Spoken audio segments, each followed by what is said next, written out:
जय श्री जगन्नाथ, जय श्री गणेश, जय श्री माँ। समस्त को नमस्कार।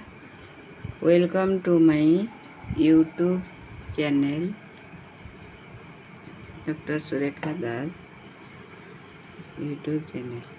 तिंसित सार्वधातुकम विषय रे गला आलोचना रे आमे जानी थिले तिंग 18टी प्रत्यय एवं शीत 15टी प्रत्यय।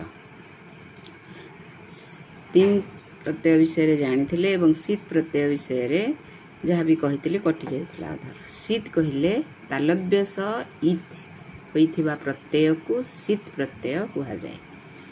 ताले शीत प्रत्यय होची 15टी कण ना 9टी कृत प्रत्यय एवं 6टी विकरण प्रत्यय।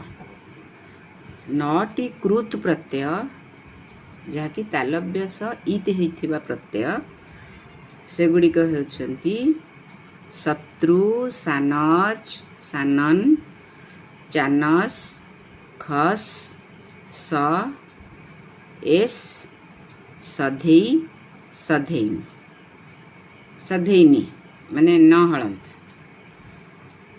एही 9टी हेउछन्ति कृत प्रत्यय। तालव्य स इति होइथिबा कृत प्रत्यय। शत्रु, शत्रु होउची तालव्य स तार स प्लसकत धितरे इति हो जाए। सानच तालव्य स इत, सानन तालव्य स इत, चानस अंत्य स तालव्य स इत, खस अंत्य तालव्य स इत, स खाली स तालव्य स प्रत्यय गोटे अच्छी कृत प्रत्यय माने तालव्य स हलंत प्लस अ तेणु से तालव्य स हलंत इत हो जाए।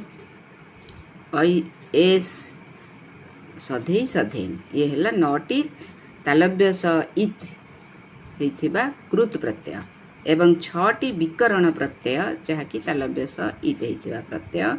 से 6टी विकरण प्रत्यय हेउची सप, स्यन, स्नु, स, स्नाम, स्ना। सप हेउची विकरण प्रत्यय भुआदि गण रे लागे कर्तरी सप।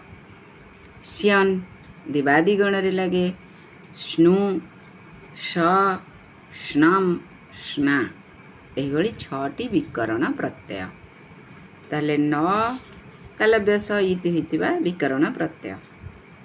9 + 6 15टी।